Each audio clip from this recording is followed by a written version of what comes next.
Good afternoon, all. This is Jafar Rahman from People Matters, and we are back with another exciting virtual session in partnership with ekincare. The topic for today will be using benefits to drive a culture of well being. According to a recent report, more than 40% of employees said their work was being affected by health problems, a figure that has been rising by a third over the last 5 years. The effects of bad management reach further than just engagement. They can actually undermine your company's efforts to help employees improve their health. In the webcast today by People Matters and ekincare, we will discuss how leaders can make a substantial difference in their employees' lives by including well-being principles in their company's engagement program. To help us, we have experts like Lionel Paul David, HR head at OLAM GBS, and Sirish Kotipalli, head leadership and people strategist who has architected and award-winning practices across talent attraction, workplace culture, experience, organizational change, and transformation with leading organizations.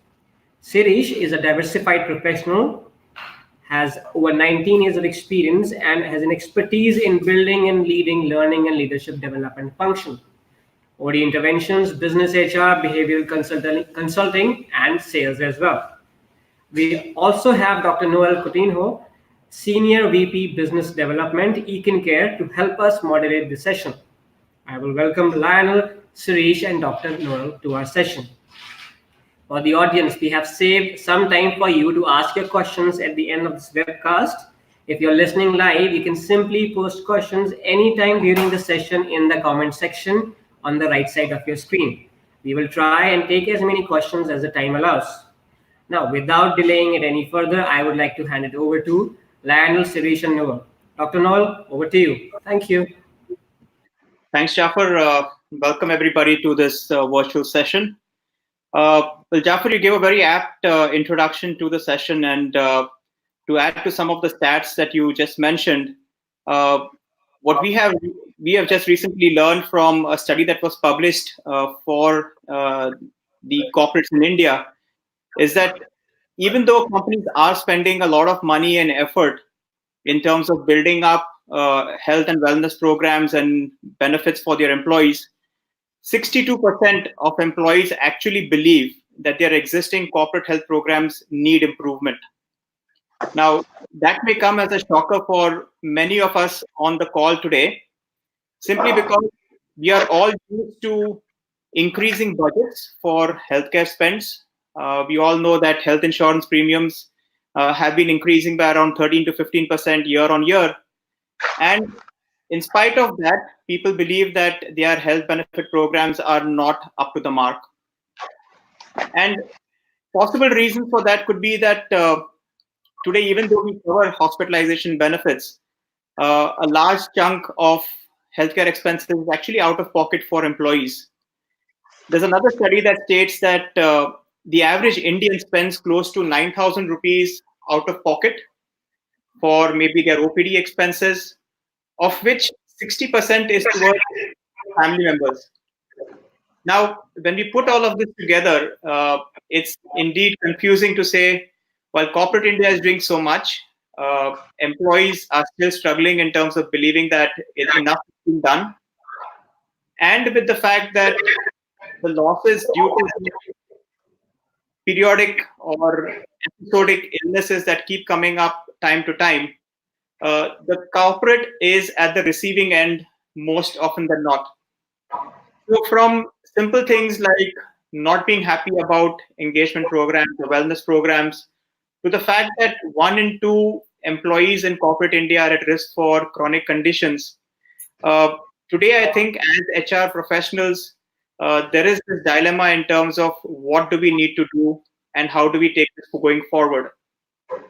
With that brief introduction, I would like to move ahead in terms of opening up the floor to our two panelists.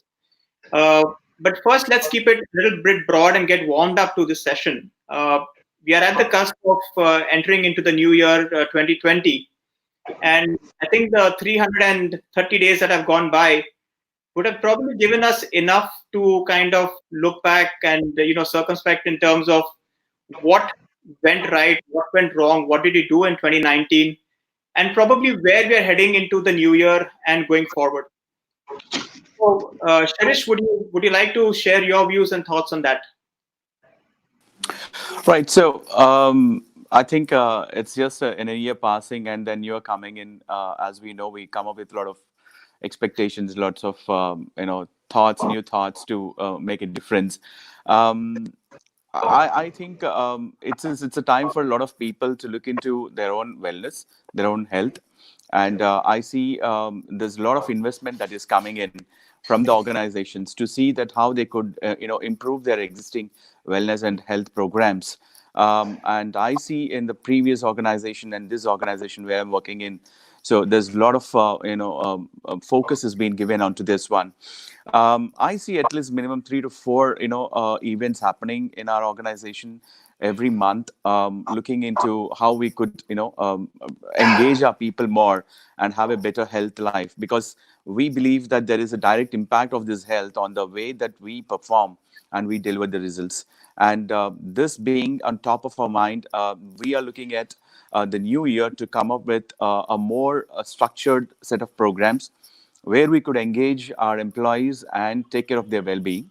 And this, what we are looking at is to see how we could maximize the way that we are doing in today in terms of a direct impact where we want to measure it and see how the performance is moving on in today's or the upcoming year. That's my view. Sure. So, in terms of having an employee force that probably is of diverse age groups, how do you look at that in terms of saying, well, you said, okay, you want to focus on individual employees, you want to make it relevant for them, you're using data. Anything specific that you may want to share with us, or you can share with us in terms of how you have looked at this at your organization? So we see a lot of youngsters, in our organization, and there's a majority of the population is the youngsters, the Gen, Z, where we see a lot of people coming in, and there's a lot of enthusiasm, energy that these people bring in, a lot of new ideas. But if we want to tap that, we need to have a kind of wellness program for these people, because they are ready to put a lot of hours, but at the same time these people also need to take care of their own well-being as well. So the too much of stress that because high aspirations, the kind of life that they want to live, it's so busy, and these people also spend a lot of time post office hours back at their home, with some kind of social, or it could be some kind of new idea generation, or a lot of things that these people do it. So what we are looking at is how do we could take care of these people as well. That's one of the top on our top of our mind. But at the same time, when you look at the typically the baby boomers where we have today, some of the senior guys, and we are looking at how we could also enhance these people, the connect between the Gen Z and all these Gen X, Gen Y, and the baby boomers. Like, how do we make these people understand? So we are continuously looking at how we could build some kind of programs around it. So we have there's a gym, there is a lot of NGO or kind of sessions which we are doing. At the same time, we are also doing a kind of programs from some of the organizations outside. We are bringing them. There is a connect with the hospitals that we are today in connect. So we are doing a lot of wellness programs, health and wellness programs, a lot of education that we are also doing to them. But at the same time, there's something, as I said, we are also looking at what kind of impact it is making in today's world on the performance, on the well-being of these people, and how we can bridge this gap is something which happening around. So, if I were to kind of summarize what I've heard from you, you're not only looking at the physical wellness through gyms, maybe for the younger population who probably want to look fit and healthy, but you're also looking at probably the mental health aspect of it by bringing Right. in some kind of involvement with NGOs, the whole Right. gratitude, and the giving Right. back. Okay, that's great. That's great. Paul, So we over to also you. have okay. Sorry. So we also have these kind of programs where the parenting program also happens there, and we also have the spouse and the relationship kind of program. So there is a kind of gap that you see sometimes. So we also look at, so there is a consistent connect with employees, which we people are doing today, and to understand what they are going through. And the best part is, like, the leaders are well connected with the team members. So the leaders come back to us and say, hey, look, this is what happening, can we have a kind of program? Hey, can we do a kind of session for these people? Can we have some orientation program to them? So we are consistently, connecting to the employees, not just by, sending them an email talking about this is important, that is important. We are looking at how we could make these, programs or the offerings that we have much more stronger, much more effective, while we look at the kind of impact it will have, on the people and their performance. So that's where we are trying to connect it. Got it. So, Paul, next question is for you, and I know from your background that you've been involved in a lot of content creation, research, preparing a lot of papers and stuff, and having interacted with a large number of companies through this process. My question to you would be, if you were to look at it on a broad basis, in terms of how would one go about, these companies that you have worked with, go about defining their well-being culture? Okay, so largely, if you see today, first at an individual level, there is a lot of. So the mantra has been like, he who has wellness has hope, and he who has hope has everything. So people are realizing a lot about what their wellness priorities should be year on year, and a large fact part of this is driven by corporates as well as service providers who are helping these corporates to take the message into these organizations. So there is a huge shift in terms of prioritizing employee well-being. And today I can say among the HR community especially, it's a hot topic, and engagement with stakeholders, experts and providers to understand what holistic wellness or whole person well-being means has been a central theme. Rather than looking at a very siloed approach, people are looking at how do we energize productivity, how do we create employee-centric designs, how do we debug presenteeism, look at the aspects of mental, emotional well-being, like my fellow panelists just said. So there is a collective exploration to find meaningful solutions. So while we are at it in 2019, where we need to probably take a stand and say like, okay, fine, look at it from a culture perspective. As long as it is siloed, it cannot contribute much into culture. Because these are standard offerings today, right? And they are affecting their employees in a very positive way.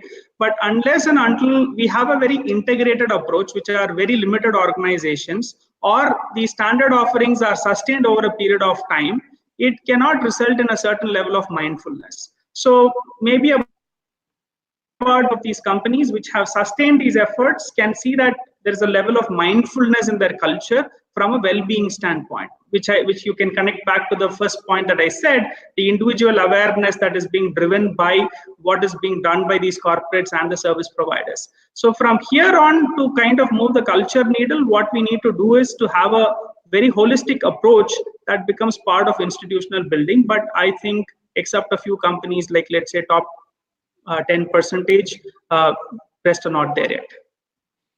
So, Paul, if I were to ask you to elaborate a little bit more on the integrated part for people who are listening in, okay, just some more light there.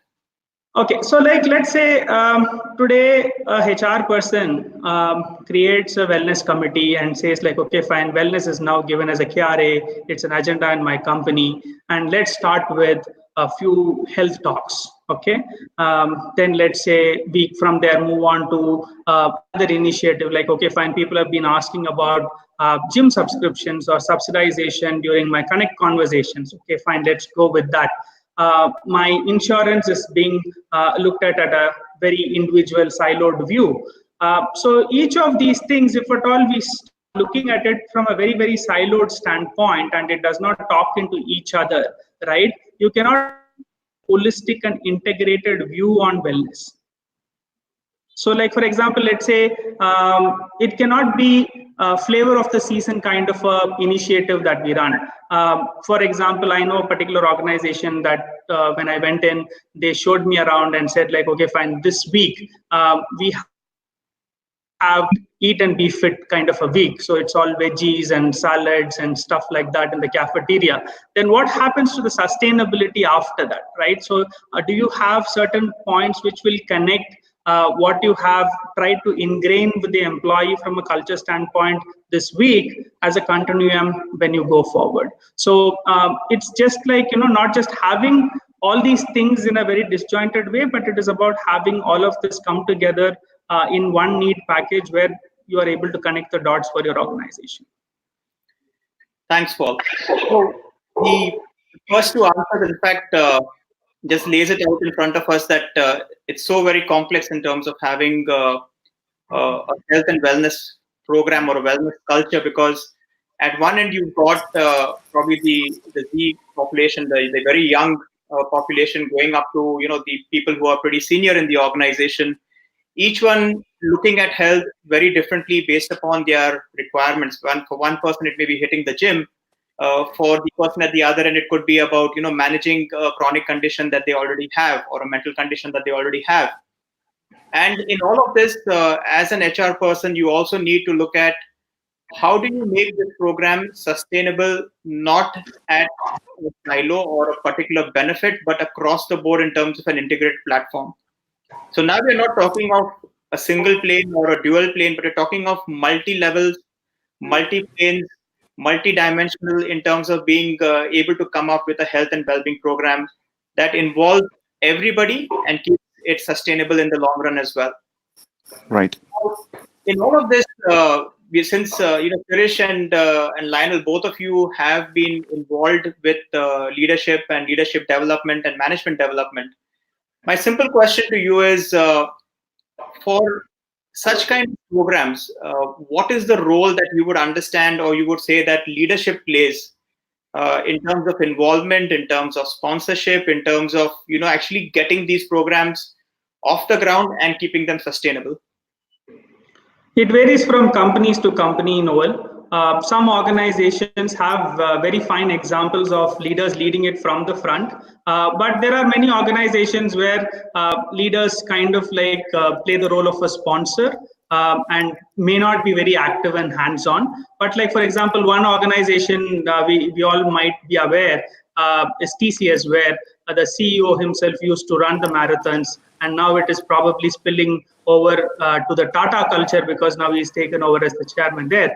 So this is one example of the leader leading from the front.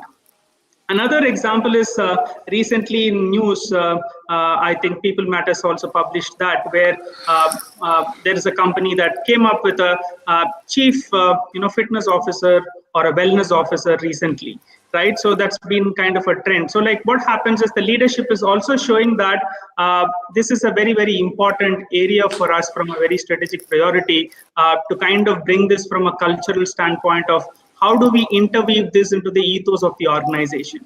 So there are kind of examples from both sides, but largely the number of organizations where leaders are able to commit that kind of a bandwidth to be available in front of their employees to kind of be that positive role model to champion wellness is very, very limited. I completely agree with what Lionel is talking about. In fact, the recent one of the HR Roundtable conference where I was part of, we were also talking about the similar kind of one. One is creating a kind of a leadership culture.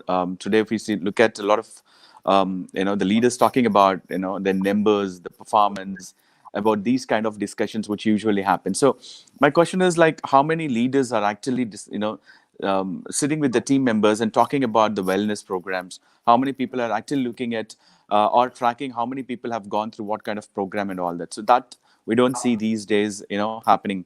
So it's all comes from a kind of culture standpoint of view. I completely agree. And one more important thing is about employees taking that ownership. See, I want to make a difference. I want to make a change for myself. So is there someone who could also support me is one, but at the same time, how much ownership I'm taking for my own well-being. So am I being driven or haunted by the numbers or the performance, or is something that I really need to do? It's something what I believe. Yeah, agree with it. I So think more than that, the pertinent question here should be as to like, are we actually designing wellness program as a strategic talent management lever? So as long as the leadership buy-in is there to kind of look at this, to kind of integrate this into the ethos of the organization and ingrain a wellness culture and look at wellness programs as a strategic management lever. It doesn't matter if the leader is leading this initiative from the forefront or being there as somebody who is just signing this off and being there at the governance level. Yeah, Paul, I mean, Lionel, I agree with that. The point is also, making it as a strategic one. I also want this to be, let's say, if tomorrow someone is coming back to me with an ROI of this program, let's say today we run a lot of programs, just imagine. And tomorrow, no one actually is looking at what is the return on in this investment. So I bring in some 60 to 100 people into a room. We do a program, and then these people are coming out from the work floor, and there's a lot of money and the time, the energy is invested on this, and no one is just looking at what is the return on that one. If someone can go back and say that, look, this is the investment on this one, and this is where the return is coming on to what we have invested in, and someone could come back with the numbers, believe me, that makes a lot of difference, and it will be a kind of shocking. And so much that we invest today and still there is no kind of return. I think that's where a strategic viewpoint would probably come in. That's my thought. No, I agree with you on that. I was just answering Noel's point or the question earlier, where I felt like this point is also important for me to bring in. I totally agree True. with what you're saying. Thank So you. right, it's definitely true that leadership may not necessarily have the same fit in terms of that groove into where they fit in terms of wellness. Like I said, we're talking of people from age probably 19, 20 onwards, going up to maybe age 55, 60. Not everybody needs to do the same thing in terms of health, but yeah, having that person as a leader who is believing in that concept, I think that's the message that I'm getting is very important for companies. Customized programs. Yeah, yeah, got it. The other thing that which came up from probably both of you is that the employee needs to be making that decision. That employee needs to be making a choice and being accountable. So, have you come across any examples that you can share with us where the employees had the option of making a choice of what that health or that wellness benefit meant to them? Yeah. Shirish? So, yeah. So I see that in the constant service that we do, we have this different generations in the organization. So while we run these kind of programs as a customized one, we also connect with the people and we make them as the champions of that particular program. So what happens is tomorrow they will come up with a lot of suggestions. They will say that, hey, look, I know a person who is doing a program like this. So there is a committee, internal committee, who would review it, who would come back to it, and this is the committee which it's a mix of people. So I have seen in the organizations, in a lot of organizations, I've seen in the organizations where we worked, and as being part of the HR, being part of those committees earlier. So I can see that the way the value contribution is coming towards that. So employees taking that kind of accountability and actually, I would say the ownership, these guys would drive it. And believe me, when these people go and say that, hey, look, I'm running a session and this is on something, so the person would connect to their age groups or to the kind of people around, and also to those who are interested in. So it goes of through word of mouth to a kind of push. um, I mean, actually, it should be pull, but then it happens with the kind of friend circle and the kind of connects that they have internally. And I see a lot of ownership coming in from these people and doing the sessions. So I think this is one of the example where when we run a program on parenting, so all the people who have the children or about to have the children or planning for children, these people used to come there, sit and understand how to, connect with the children and what kind of tips that they can take away from the sessions. So similarly, there are sessions on, meditation, yoga. So there are people who are interested in. So these people bring in as, they come as groups, and you know what? It's not just doing the program, but these people would say, go out and broadcast and say, "Hey, look, we are doing this yoga, and would you guys want to join?" And there's a small WhatsApp group that they have created, and it's a kind of community which they are creating within the organization and trying to look at how these people could, go into. And the similar thing which I've seen in the gym, where today I see a lot of people coming there, and the new friendships are formed, and people connect. And these people, sometimes they don't have proper time, and I'm busy in a project delivery, and maybe some of my friends are busy in project delivery. So we try to fix up a time and say, hey, look, I'm okay to extend myself for half an hour, 1 hour post my work, and but then still want to hit the gym. So I wait, So that's the kind of friendship and a kind of connectedness happening, and people are creating that kind of small communities around in the organization. These are some of the examples probably I can quote. Yeah, very similar.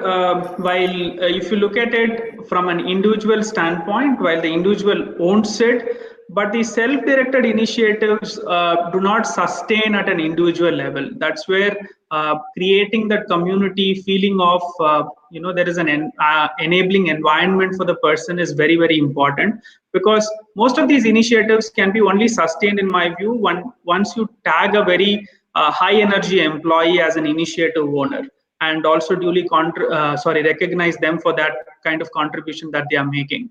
So this is also another, linking it back to your previous question, Noel, this is also another aspect where what we need to look at is that positive role modeling, right? So as long as somebody who's taking that initiative at that individual level is being given that ownership to drive this, as a practice across a smaller or a larger community, let's say a smaller community as small as a team, larger from an organization perspective, then that is when, they also see that, okay, fine, I'm being recognized for this, I'm championing this, and the organization knows that this is a very important thing, and they are recognizing this. Then it becomes a lot more sustainable. Okay, so I'm going to take this question in a slightly different direction now. Most companies, and Shirish also mentioned in terms of an ROI, where companies are spending a lot of money, and there has to be a way to kind of measure the returns that are being put in on all this investment towards health benefits.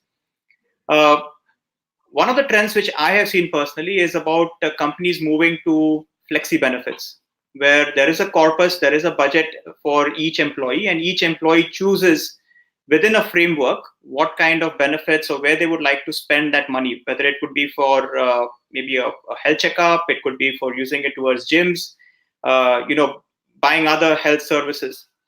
Have you all come across anything similar? Because such trends do exist in the Western world. Have you all come across something like this in India? Because that's also about empowering the employee to make a choice towards what seems relevant to them for health and wellness from their own perspective. Yes, Noel, especially in organizations that are dealing with multi-generational workforce, because at the end of the day, if you have to bring the whole design of ensuring that your wellness programs are coming alive, it is important to ensure that there is a balance between the breadth and depth of the wellness offerings. So what happens is many companies that I have studied in this particular area basically use the employee pulse or employee surveys to understand specific areas of needs that are there for different pockets of their multi-generational workforces. Then what happens is then there is a bouquet of benefits, and you're allowed to choose. One organization that I know says, like, for example, earlier it had your annual health checkup as part of a particular level and above. Then they said, no, it doesn't make sense. It should be a particular age and above, because they see that there's a good chunk of employees 40 and above in their organization for whom it is very, very important. So there are some examples where those kind of flexibilities are there. So you choose one over the other, because at the end of the day, you're talking about an organization kitty that is there that says, like, okay, fine, X is the amount that I'm willing to spend from a wellness perspective So within that, these things are there. How do you want to pick and choose? So that kind of flexi benefits are there in a few organizations that I've studied. Yeah, I agree with what Lionel is talking about. There are a lot of organizations who are coming up with some lot of flexi, benefit plans where these people choose. I mean, you can go and recommend it in some organizations, and then in some organizations they do this through the surveys or the like what Lionel also spoke about the Pulse. And some in the organizations they already have, because it's again the cost from the organization point of view. They look at which are the benefits and how this is aligning into their HR strategy or maybe the organization strategy, and what kind of benefit it's going to give in with these kind of things having in place. So I agree, it is there in India. Great. So in terms of popularity of benefits, I know we've spoken about health checkups and we've spoken about some the yoga and the other stuff. Any new trends that you see coming up? I know mindfulness is something which people are talking about, but what are the other things that you would talk about in terms of new benefits that HR are starting to look at? Two things broadly. One is while there were a lot of companies that were looking at the emotional and mental wellness at least 2-3 years back, there's a lot more companies that are looking at this very, very seriously. But there is still a lot kind of like explore this particular area. Recently, I found a very interesting mental first aid program that helps employees to identify people with basic issues and then kind of like take them to the right kind of people and then get them the help. Another area that is being focused on is the social wellness. So a lot of companies today look at not just wellness from an individual perspective, but wellness around us, beyond the team, beyond the individual, beyond the organization. Like for example, there are initiatives like how do we kind of go around, helping the community to understand about banning plastics, use of less paper, voluntary cleanliness drive, tree plantation drive, lot of volunteer-led wellness initiatives purely from a social wellness standpoint. So therefore, the employee also gets a emotional high when they kind of like they get a satisfaction when they kind of participate in these kind of programs. So that is one particular thing that people are not only looking at it purely from a CSR standpoint, but looking at it from a social sustainability, social wellness standpoint. I agree with it. So, just to add, Lionel, there's also kind of financial well-being, which is another one. While we look at health, spiritual well-being is also the other one. Family, relationships, friends, these are some of the well-being. So, I know that some of the organizations where they, ask you, to get your family. So they'll do these kind of sessions with the family together about the health and well-being, about the financial, planning kind of sessions. So, I mean, for me, if you ask me about well-being, I think there are different things in an individual's life we need to look at. And when you specifically look at health, then that is just one of the well-being part. So if I need to look at my success as a person, or maybe I need to look at my happiness as a person, I need to look at different well-beings that are there. So I agree with what Lionel said about society. I mean, we need to connect with the society. We need to do a lot of work along with them. We need to understand what's there. We need to be part of the good and the best activities that we want to do to the society. So because it also matters, like you being there in a traffic and then trying to control it, it is also a kind of good thing. So there's a lot of organizations does that. But I think we need to focus at all the well-beings that are there in a person's individual life, and each and every part will play an important role. So that's my viewpoint. In fact, that reminds me of one of the organizations that we worked with, where we actually conducted a stepathon, and the employees were allowed to convert steps into rupee value, which was then passed on to an NGO. So I think that way the organization looked to balance the physical and the mental health and the well-being part of things. So yeah, multiple ideas, multiple ways in terms of which this can be achieved. I think it's just about being more and more creative and keeping our minds open to it. Since Sirish spoke about Sirish also spoke about mindfulness. One other area where it is very exploratory currently, very few organizations do it, is also look at spiritual wellness. Mhm. Right. Yeah. I think these days now people are trying to explore that part. Spiritual intelligence is the topmost. So if we can really do that well, I think a lot of things can be handled much better. So I was reading one of this article, not being creating a kind of mind flex. So you need to move on as as you grow, and you need to look at changing the kind of thought process that you have, moving into what do you call? I mean, there's a flexibility in your thoughts.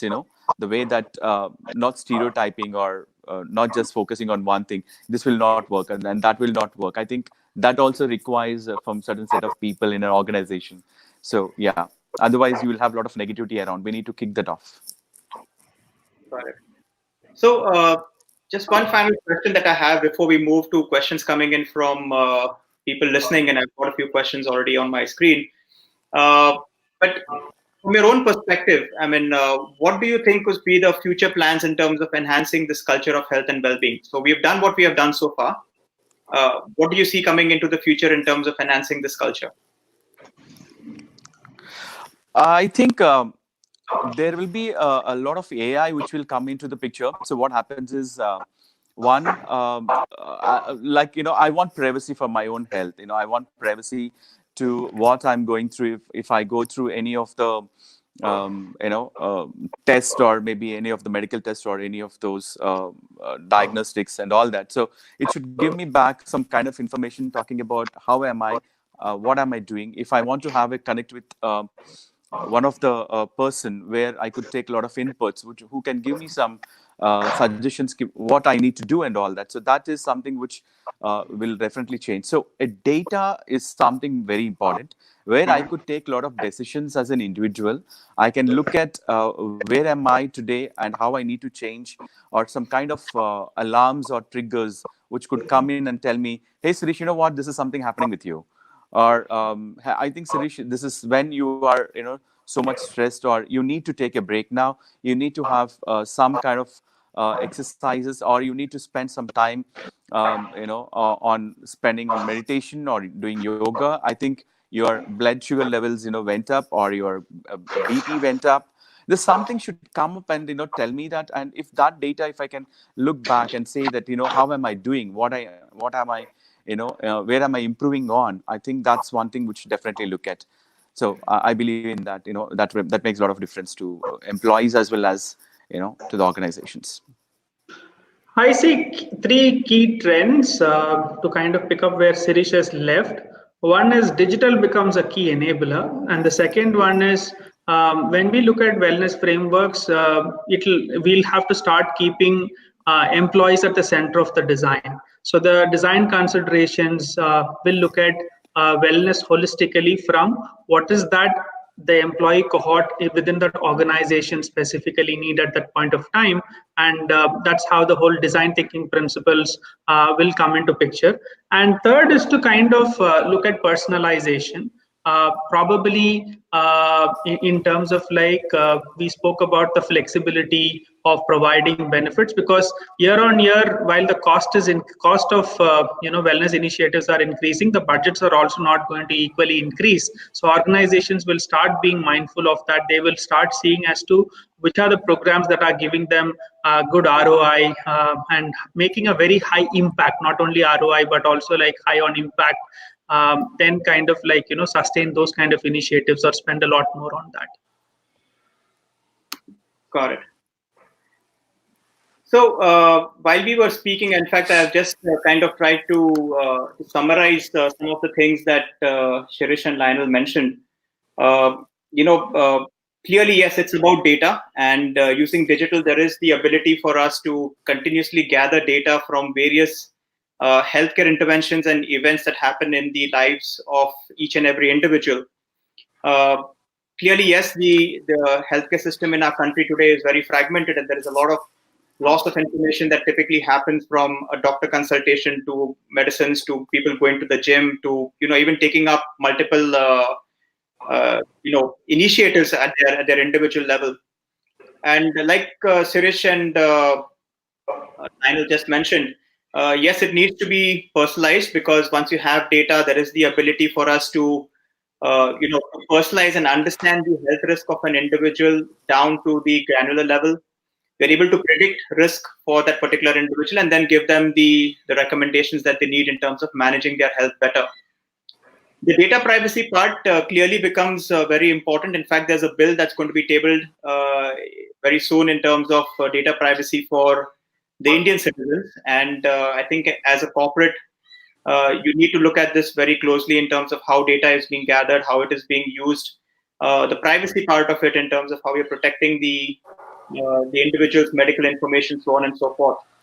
But like you rightly mentioned, Lionel and Suresh, it's very true that once we move and embrace the digital, once we embrace the AI, things become a lot more easier in terms of taking things down to the individual level, as well as looking at risk at a much more 50,000 level from an organization's point of view. In fact, there are a number of studies that are also available in terms of what can be done with data, what kind of solutions are available out there. So as we go along, I also got a few questions coming in. Let me just quickly take them up. Ruchika has put in a question where she says, what metrics do you follow to map mental health well-being with productivity? Lionel or Suresh, one of you want to take this up? See, these metrics have to be, so there are different productivity tools that are there. It is very difficult to kind of correlate, mental health well-being, because how do you kind of get that data, right? So unless and until you're using psychologists at workplace to kind of study and come out with various factors that are impacting things from your own organizational perspective, it is difficult to kind of put certain numbers there and then kind of correlate. But overall, yes, there are like broad-based studies that talk about the correlation between mental health and well-being and productivity. There is a correlation, of course, we know, but to kind of narrow it down to an organization level, it's a lot of work. Okay. So I've got a couple of questions more. So Abhishek has got a question. He says, is there any market or industry benchmark? I think this is a tough one to answer.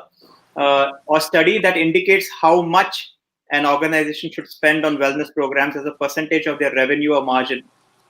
Is there an ideal or a right number, since some organizations underdo or some overdo the same? I think. Okay, I think you know what, a lot of organizations they have their own set budgets available for this one. It depends on the organizational strategy.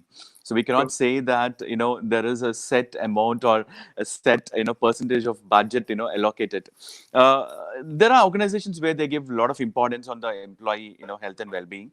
So they definitely say that if this is something which we are spending, if they have a structured ROI approach, I think, I mean, seriously, if you ask me, if there is structured ROI approach, we can actually go back and say, if this is what we are spending and this is what we are, receiving from, spending, I think then there won't be any problem, because that's when, organizations can really look into how much should be, spent.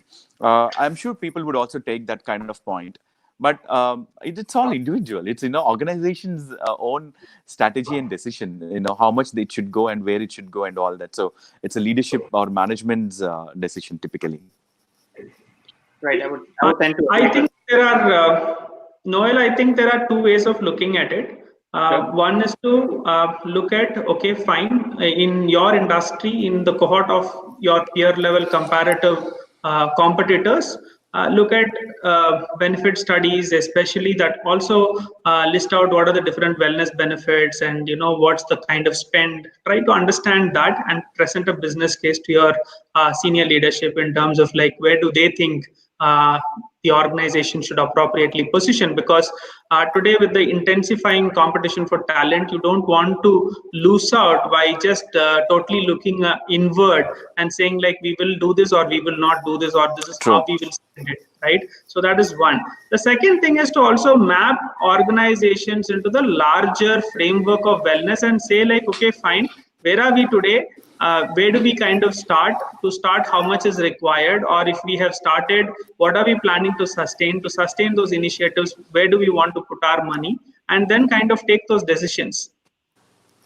Right. So Yeah, it's I, so I that's agree with that. So, as a HR, we need to do a lot of research internally. We need to look at what is happening with the existing, kind of programs that we have, how much that is really impacting in the organization. So, if at all I need to improvise this, or looking at the kind of vision or the strategy that we have defined for the organizations, where we would like to see the organization and how we need to take there. So, what is that typically impacting today, and where the focus need to come in? I think this is purely a strategic, kind of a decision that one has to take from an organization point of view. so, Paul, you made a very good point in terms of sustainability, and I also agree that yes, you can't have something as a knee-jerk kind of a reaction, or just do something for the sake of doing it. True. What kind of a time horizon would you look at when you say sustainability? I know you obviously want to keep people healthy over as much as possible over a longer duration of time, but what would be that right milestone that you would keep looking at in terms of year on year, or 2 years or 3 years or 5 years? How would you look at it? Most organizations look at it on an initiative basis, Noel, and then from there, kind of like have a cumulative kind of a viewpoint. Like, for example, can I run stepathlon programs round the year, right? It has to be done in short bursts to be kind of effective. And after that, if smaller communities like teams or departments are taking it up and doing it, then it becomes up to them, right? There are so many kind of challenges that you kind of induce, health and fitness challenges. So you cannot kind of like run that 365 days a year. There are certain initiatives that you will be running 365 days a year. So there are certain things that you will have to see from a perspective of whether it is working for you or not, from the intervention duration period, and then kind of see. And then decide if at all that particular intervention should be sustained or prolonged, right? But the larger view is, what is the collective impact my wellness framework is making to the organization, right? That has to be looked at from an year on year assessment. Got it. I think one important thing that I would like to share with the people listening in today is that there was a study which was done by ekincare and People Matters. There was a research report. I think if you search it on the web, or maybe guys from People Matters can help you with it, where there was a study and a research done on measuring ROI for wellness programs. And I think that will give you some food for thought in terms of how do you measure outcomes, what kind of benchmarks do you put in place, where do you see yourself as compared to others in the industry, and also look at it in terms of what Lionel just mentioned, what kind of programs, sustainability, taking it forward into the future, what kind of expectations do you set up for these various programs. There's another question that's come in from Vandana, and Vandana says, "What are the 2 steps that I can take as rewards and benefits expert in order to ensure that my team is having the culture conversations, and how can I drive those processes within my team?" So you need to kind of start identifying those champions who are internally motivated to kind of do certain things, and then kind of like tag them with the HR person, take them to different teams, and then kind of like ideate or do a whiteboarding session in terms of what exactly you want to do as an organization from a wellness standpoint, or what do they want to kind of like what is their ask from the wellness framework of the organization, and then kind of from there build your culture. Okay, Keep it very simple. got it. So there's an interesting question coming from Utpal. He says, as a direct manager, it becomes very tough to keep a tab on every person's health and well-being, especially in a distributed workforce and remote workers. Can you suggest some mechanisms for managing to use this in order to drive a culture of well-being and ensure their remote workforce is also healthy and productive? I think, Shirish, you alluded to something like this, but I'll leave this question to you to take it forward. Yeah, and so I think it's a kind of connect that you have with your team. So I asked this question: why someone should come and speak to you about these kind of things with you?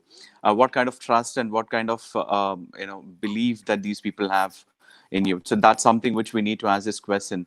If they feel that I'm the one who could really care for their well-being, and if they feel that that's, I'm a kind of person who could they share everything, I think that's when all these kind of things can, whether the person is right in, in front of you, whether the person is virtually, doesn't matter. Even there are lots of people, who sit right in front of you, they don't even talk to you. I mean, they don't want to share with you. But why is that, thing coming into you? So if you can really look into that part of it, I think your answer is already there. So it won't make a big difference, or it won't be a big problem and all that. So the more that you connect with your team members, I think the more it will be the, information with you. That's my I answer. think to add to what Sirish is saying, there are a couple of pointers from my side. It is very difficult, of course, to kind of look at because from a distributed workforce perspective, they're not connected to the organization largely. They are on the field. So a lot of apps are there today. I think ekincare also supports with some of these apps. So that is one of the things. How do you leverage the power of technology to kind of keep tab of your employee wellness needs? The other one is like, for example, I have seen organizations organize location wise get-togethers, mobile vans for health checkups, concierge services in terms of having runners for getting the health documents transferred to the main office, paperless claim management, things like this. There are organizations that are also promoting balanced travel, and also like help employees to understand about defensive driving, if at all, if it is FMCG kind of a work that they are doing. So you can kind of see what will apply to the kind of workforce that you're working with, but largely use digital to kind of enable keeping tab of what your workforce requirements are. So I want to share an example here with one of my earlier manager. This person came up with this, this medical reports. We all done the medical tests, and then the reports came in. So this person bought in his report, and he started sharing it and started showing it on the screen, saying that, hey, look, this is my report and these are my things. So this is where I have put in some efforts, and these are the things. So what about yours? So it's a kind of very closed connect that we had. I mean, why would someone share in a kind of team? And this is where my the cholesterol levels are, like this is what my blood sugar, this is what my details about CBP and all that. So I mean these are some of the things where I think openly comes in. So you need to have that kind of connect, and when you have this kind of connect, trust me, all other things becomes much more easier. So all other, like what Lionel said, those apps and everything, or the connects, which typically are all additionally. So you don't wait till something to come in, but people will automatically come and start discussing with you, and that's when you can have a tab about one's health or one's well-being. Right. So yeah, I mean, clearly, I mean, there's another question that's come in from Sandeep, who works for an FMCG company, and yeah, the answer is the same. Basically, today there is enough and more in terms of technology that can be done in terms of providing access, in terms of connecting people with probably the equal amount of benefits that somebody may see or enjoy in the head office. Today, there are vendors who build a network, who ensure that there is quality. For example, at ekincare today, you could go to a lab across the country. Your reports come back onto your app. They're all standardized reports. You get to understand what's happening, and you could probably connect to a doctor or avail of services across the country, whether it's dental, vision, pharmacy, gyms. So technology is the answer for a workforce that's on the field and across multiple locations. True. That's no longer a big headache for HR persons if you connect to a vendor that has a pan India presence.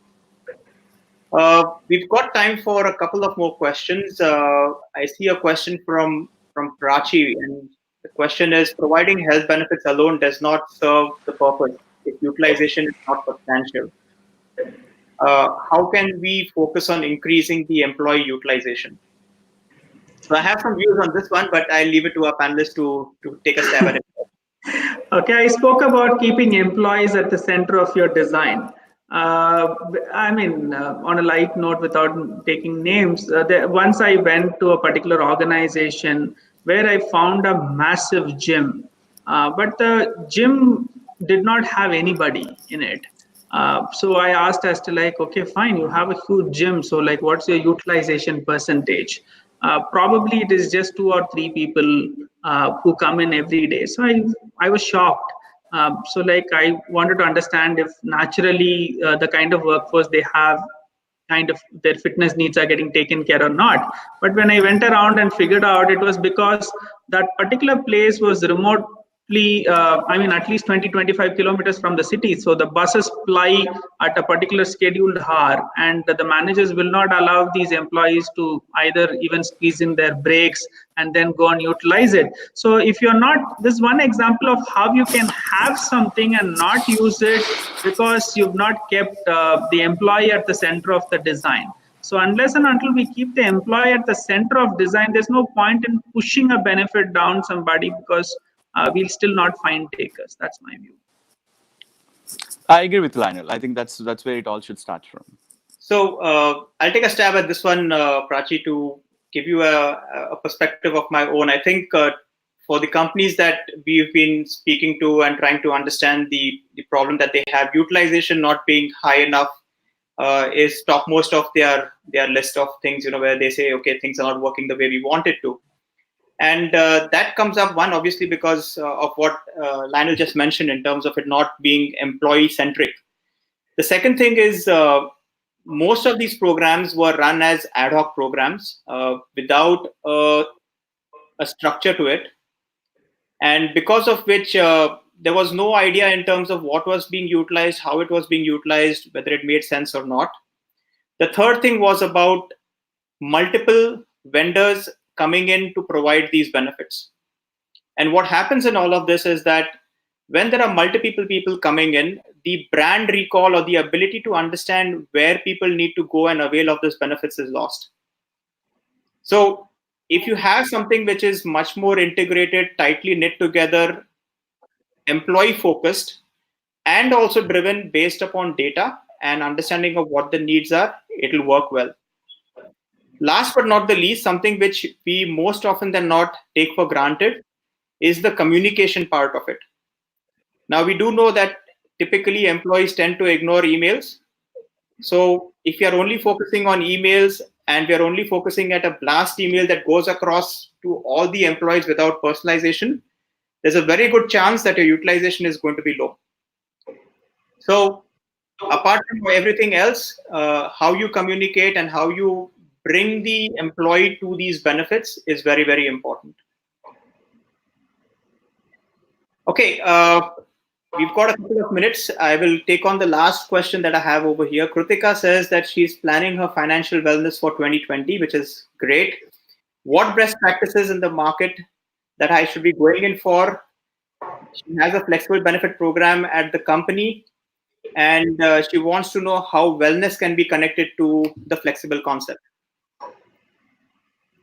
Paul? Yeah, so we were talking about having an integrated approach at the very beginning of this session. So this is nothing but how do you kind of look at it from a very holistic standpoint. And there are enough practitioners that are available. So bring the right kind of experts on the ground, and then kind of like, because different groups have different financial goals and requirements to kind of take care of their financial wellness.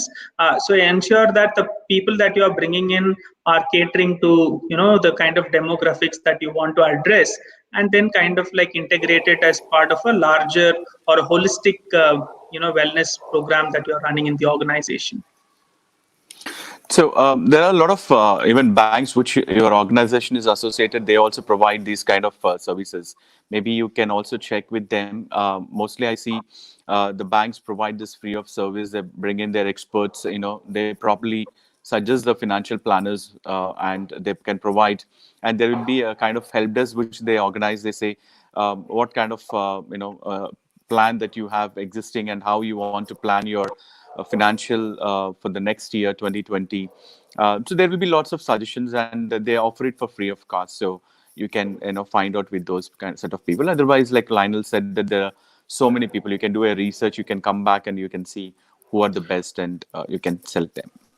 Just one point to add to what Sirish said, while you go to banks or these kind of players, they have their own set of solutions they also want to promote. Just Correct. ensure that you're talking to the bankers very clearly and telling them that, boss, this has to focus on XYZ Correct. need of my employee.